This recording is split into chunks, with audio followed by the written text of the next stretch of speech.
Ada kata-kata bijak yang berbunyi, "We are the average of the 5 people we spend the most time with." Yang artinya, kita adalah rata-rata dari 5 orang yang paling banyak menghabiskan waktu bersama kita.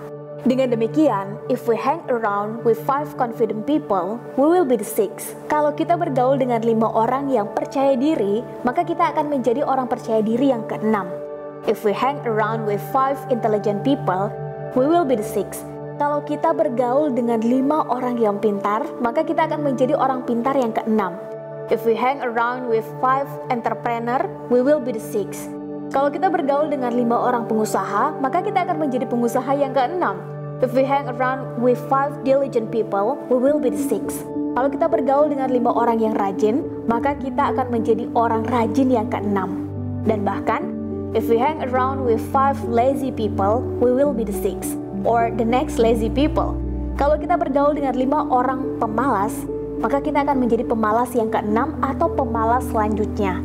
Kata-kata bijak tadi senada dengan hasil penelitian yang dilakukan oleh Dr. David McCallum, seorang psikolog sosial dari Harvard, yang menyatakan bahwa the people you habitually associate with, called your reference group, determine as much as 90% of your success or failure in life.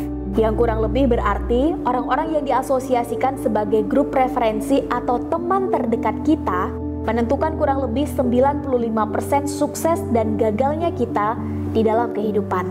Kenapa? Karena orang-orang terdekat kita, cepat atau lambat, besar atau kecil, langsung ataupun tidak langsung akan ikut menentukan standar serta sudut pandang kita dalam hal apapun. Baik standar maupun sudut pandang dalam kebiasaan, dalam berusaha, dalam nilai, dalam sikap, maupun dalam pencapaian.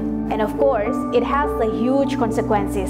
Lingkungan keseharian kita memiliki pengaruh atau konsekuensi yang besar terhadap diri kita. The dream in your heart may be bigger than the environment in which you find yourself. Sometimes, you have to get out of that environment to see that dream fulfilled. Terkadang cita-cita kita dianggap terlalu besar oleh lingkungan, sehingga kita harus mulai berani mengambil keputusan, meninggalkan lingkungan itu, mulai masuk ke lingkungan yang lebih besar yang bisa menerima dan mengakomodir cita-cita yang dianggap besar tadi. Ya, memang ada sebagian orang yang walau sudah punya lingkungan yang baik dan sukses, namun dirinya tetap tidak baik dan tidak sukses. Ada juga sebagian orang yang walau sudah bergaul dengan teman-teman yang tidak baik dan tidak sukses, namun dirinya tetap sukses. Namun tentu yang bisa menjadi pengecualian seperti itu tidaklah banyak. Keinginan dan idealisme kita yang hebat harus didukung dengan lingkungan yang hebat juga untuk bisa menguatkannya. Pada akhirnya, kalau kita ingin menyukai olahraga dan memiliki badan yang sehat, maka bergabunglah dengan mereka-mereka yang sudah menyukai olahraga atau setidaknya sedang berusaha ke arah sana. Kalau kita ingin menjadi seorang pengusaha, maka bergabunglah dengan mereka-mereka yang sudah menjadi pengusaha sukses atau setidaknya mereka yang sedang berusaha ke arah sana.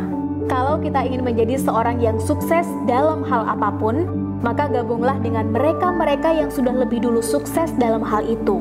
Atau setidaknya memiliki semangat dan sedang berusaha menuju ke arah sana. Kenapa?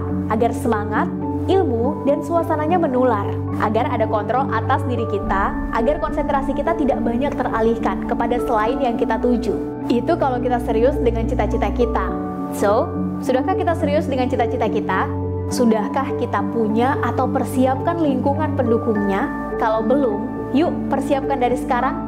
Cari cara agar kita bisa diterima di lingkungan itu. Kalaupun belum bisa, maka mari kita ciptakan sendiri lingkungan pendukung itu. Siap teman-teman?